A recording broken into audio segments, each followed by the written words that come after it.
Hi, I'm Victoria Pearson, but you can call me V. We're going to be doing something a little bit different from my weekly vlog this week. It might well get my channel pulled, so make sure you watch this video nice and early before I've been completely cancelled, I guess.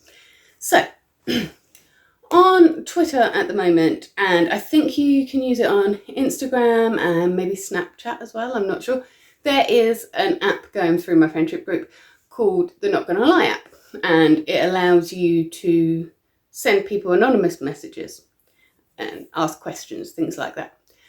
And I've been playing about with that, stave off the boredom and procrastinate doing actual work, and I thought that would be a grand way to be able to do this video.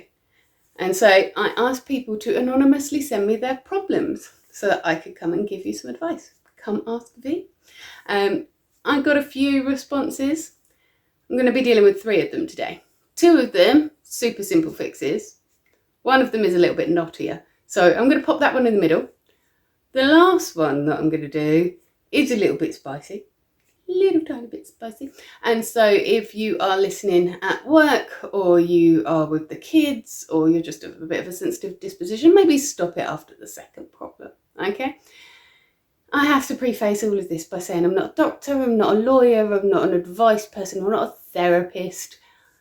I'm just a person that's made lots and lots of mistakes in my time, and so I thought maybe I will give you the benefit of that so that you don't have to make the same mistakes that I did. I am going to pop the questions on the screen for you there, but I can't see them because I film on my phone, so I'm going to have to keep checking out my little book to make sure that I'm getting the questions right. So without further ado, let's go off to the first one. That was a bit of a weird transition, wasn't it? Okay, so...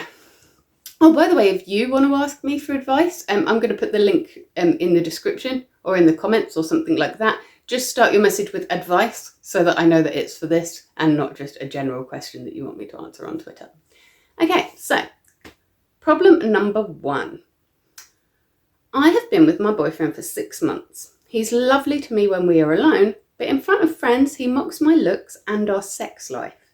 I asked him to stop it, but he said I'm too sensitive and he's just playing. He hasn't stopped doing it. What should I do? Come on. You know what you should do. Dump him. My God, you've been with him 6 months. You're meant to be in all the lovey-dovey, nice stage where you're being on your best behaviour around each other, and he's already slagging you off in front of friends. Why are you with this person? He doesn't deserve you. He doesn't respect you. He doesn't love you. If you were to stamp on somebody's foot and they said, "Oh, you're hurting me," you would immediately say, "Oh, I'm so sorry," and not do that anymore. You would be upset that you had hurt a person. This is an emotional wound. It is just as valid as any other wound. You have said to your partner, what you're doing is hurting me, and he has said, "I don't care." Dump him. This isn't even a tricky one, is it? You know you've got to dump him. I don't know why you even ended your message with "what should I do?" because you wouldn't have messaged this to me if you didn't already know that you should dump him. Now, I know that's going to be a bit painful for you at first. I'm not denying that. We've only been together for 6 months. It's going to be a lot more painful a year or 2 or 3 years down the line when this behaviour has escalated and has got much, much worse, which is definitely going to happen. You've only been together for 6 months. He is on his best behaviour. This isn't going to improve. You've clearly communicated to your partner that you do not like this behaviour, that it hurts you. He has said, "Meh, my entertainment's more important than your feelings." That is not somebody that you want to be spending your time with. I hope that you message me again soon and tell me that you dumped him. Now, you might have 3 to 6 months of feeling really sad about that, but once you've got that dead weight out of your life, then you've got space for all the brilliant things that are going to come into your life instead, when you get your confidence together and dump this man. Dump this man. That one was nice and easy. On to the next. Okay, so the next problem is a little bit knottier.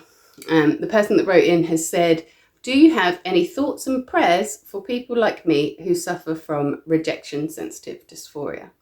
And yeah, I really, really do. I'm so sorry that your brain is playing such a horrible trick on you. It is a horrible, horrible thing to experience. I'm going to explain to other people what it actually is, and then I'm going to come back and tell you what I think you should do. But again, I want you to bear in mind that I'm not a doctor and I'm not a therapist, and something like RSD is probably better handled by a medical professional who is qualified in knowing what to offer you specifically. because people suffer RSD for different reasons, and the root cause of yours might mean that a particular therapy will work better than others. Let me just tell everybody else what RSD actually is. So obviously nobody likes to be rejected. You put your heart on the line, you ask somebody out, they say no, you're sad about it, you feel like there might be something wrong with you. For most people, you will eventually get over that, move on and feel happier. It's not going to ruin your week. It's not going to ruin your life. It's not going to make you feel anything bad about yourself. If you suffer from rejection sensitive dysphoria, even something that feels like it might be a rejection but isn't a rejection can make you feel intense grief, like an entire soul death. It can lead to suicide ideation. It's a really extreme feeling of having been rejected. And like I said, it doesn't always have to be for a real rejection. For example, if you send a friend a text and they don't reply straight away, but you see that they've been online, you might immediately think, oh, this person doesn't like me. It's something that I've done because I'm an awful person. You'll spiral and catastrophize and make everything, like your whole life is a lie because your friend didn't respond to you. Now, what's probably happening there is that your friend is being bombarded with lots of text messages, is feeling overwhelmed and has lots of people speaking to them and just needs a minute. Or, they don't have the spoons to be replying to text right now, but they feel comfy liking things on Twitter, and it's nothing to do with you. If you have rejection sensitive dysphoria, you can't step outside of it like that and say, this is actually nothing to do with me. This person's got other things going on in their life. It can even be triggered by something as simple as somebody saying, I really like books by this person, and you're a writer and they haven't mentioned your books, and so you feel rejected, even though actually there's plenty of room for them to like both those types of books. Somebody says, oh, I really like that artist. And you think, well, why don't you like me in that way? It's a very blown up feeling of total rejection that people with RSD experience. Now, quite a lot of people with rejection sensitive dysphoria also have ADHD or are autistic. And not everybody that has rejection sensitive dysphoria has one of those underlying things, but almost everybody with ADHD has rejection sensitive dysphoria. And so if you are suffering from it, you are not on your own in it. It is a very normal thing for you to be experiencing, and it doesn't mean that there is something wrong with you. Obviously, in the moment, that can be really, really difficult to remember, and it's hard for you to step outside of your emotions and see them objectively in that way. And so that is where I think it might be really handy for you to speak to your GP if you can. If you're in a place that you can access healthcare, then please do, because there are things that your GP can do to help. They can refer you to particular types of therapy, and what they would refer you for would differ depending on what the cause of your RSD is. If you have ADHD and RSD, the therapeutic treatment for that is different than if you have trauma-based RSD. Mindfulness, for example, can be really helpful for people with ADHD, but it can be really quite harmful for people with trauma. And those symptoms often present in similar ways. And so it can be difficult for people to find the therapy that works for them. But if you are committed to it, if you can play about with it, if you have access to free healthcare, that is always going to be the best path forward for you, is to seek actual qualified medical advice, because they'll be able to help you much, much better than me, some random chick on the internet. I don't think I suffer from rejection sensitive dysphoria, and I tend to only talk about mental health things that I do suffer from and have found coping mechanisms for, because I don't really feel qualified to tell you how to help with your RSD.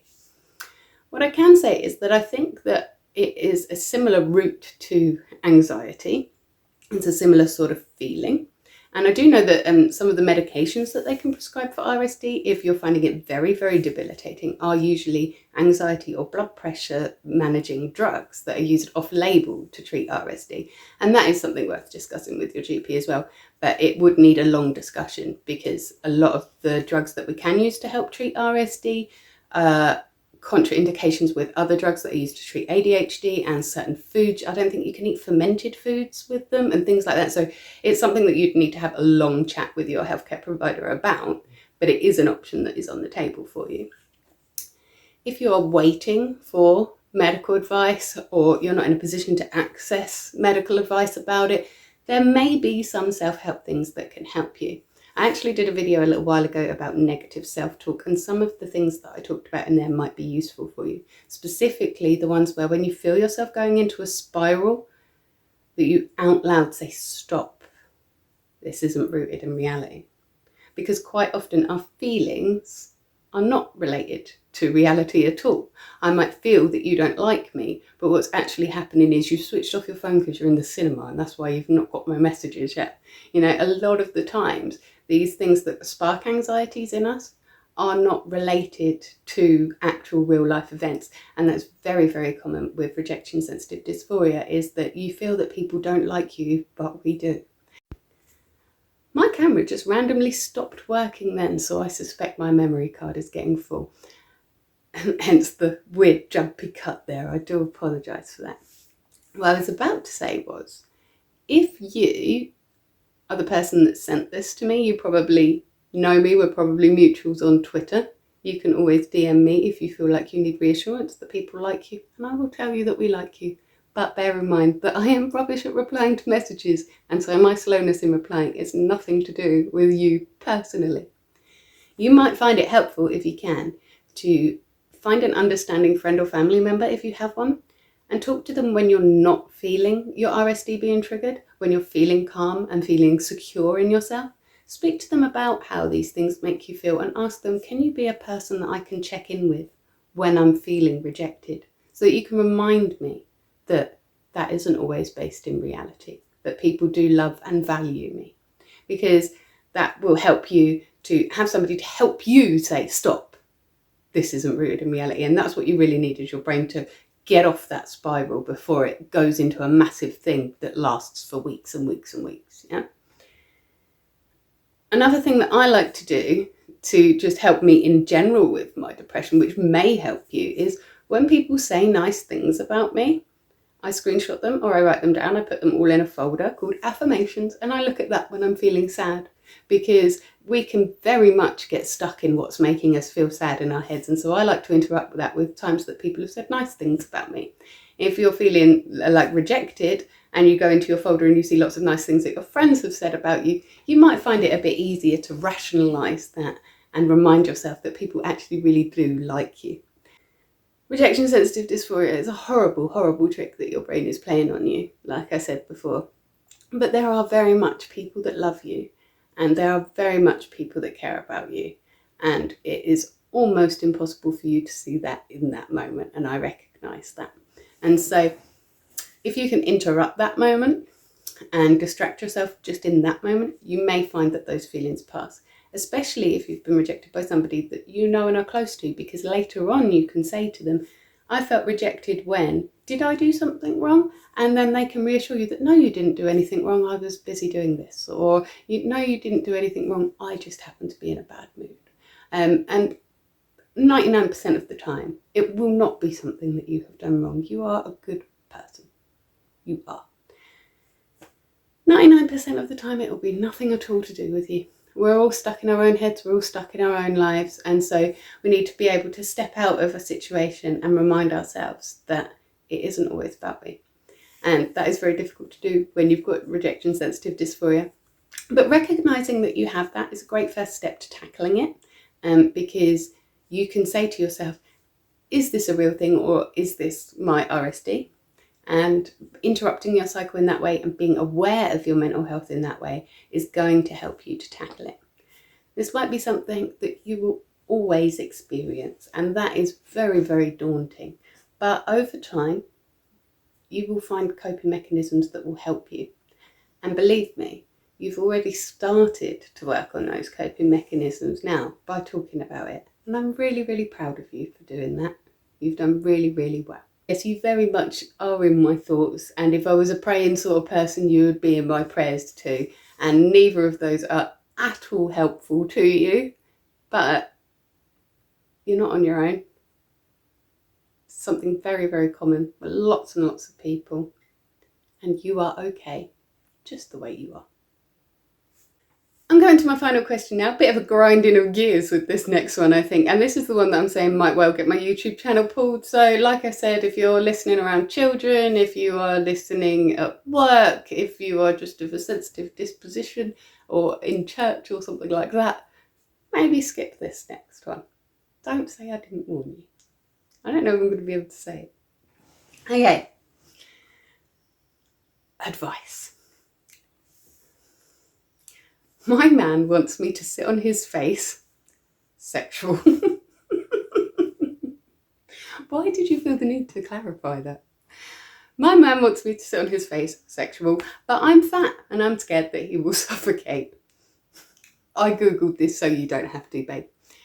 As far as I can work out, nobody has ever actually died during the act of oral sex from somebody sitting on their face. Although when I was Googling that, I did find somebody that had tried to kill somebody that way. It didn't work. But yeah, that was a ride.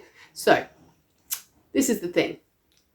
Your man knows you're fat and he still wants you to do it, right? Unless he is blind and has never touched you, he knows exactly how heavy you are and he still wants you to do it. And so, just sit on it, babe. You might have fun. There are obviously things that you can do to reduce your anxiety of that risk. For example, you can lean on your headboard to take some of your weight, or your sofa or whatever to take some of your weight. And in any sexual practice, if somebody is unable to speak during that sexual practice, it's probably a good idea to establish some kind of signal beforehand that allows you to know that your partner is in trouble. So, like not just for face sitting, but for any kind of sexual practice where the person can't speak, say to him, tap my leg if you need to take a breath. So, say to them, I'm anxious about hurting you, so can you just let me know that you will do that if I am hurting you? If the only thing stopping you from doing it is that you think you're going to suffocate him, don't let that stop you from doing it. If you're comfortable with it and open to it, and the only reason that you are worried about it is because of your size and your weight, like I said, support some of your own weight on your arms. Make sure you've established a safe word signal so that he can let you know if he's in trouble, and just enjoy yourself, love. Just be happy that somebody wants to centre your pleasure in that way and enjoy yourself with it. If he dies, he dies. Okay, so that was my little advice column for this week. If you enjoyed it, send me your problems. I'll put the link in the description, and I'll also put a link to the video about negative self-talk that I talked about in the rejection sensitive dysphoria bit, in case anybody finds that useful. But like I said, not a doctor, not a therapist, just showing you what worked for me. If it works for you, great. Please don't get angry with me if it doesn't, because we're all different. I will be here next week. I'm not doing this again next week, so you've got some time to put your questions in to me. I can't actually remember what I am talking about next week. It might be thrifting with my friend, or it might be why I do my daily gratitude. Haven't decided yet, but it'll be one of those. And that will be at Monday morning at 6 a.m. UK time, like I always am. I don't expect you to get up that early to do it. It's just when I schedule it. If you can't wait till then to see me again, I do understand, I'm delightful. So I am here every morning doing my daily gratitude, starting your day off with a great big deep breath. Get that day started off on the right foot. And I am also here every Tuesday, assuming I haven't killed it yet, showing off my terrarium called Dave, who is now currently very overgrown. And I'm surprised that he lived long enough to go overgrown, because I have an extremely black thumb. Like I said, you can send me your problems if you want. I'll try and solve them for you. But until then, you have yourself a magical week.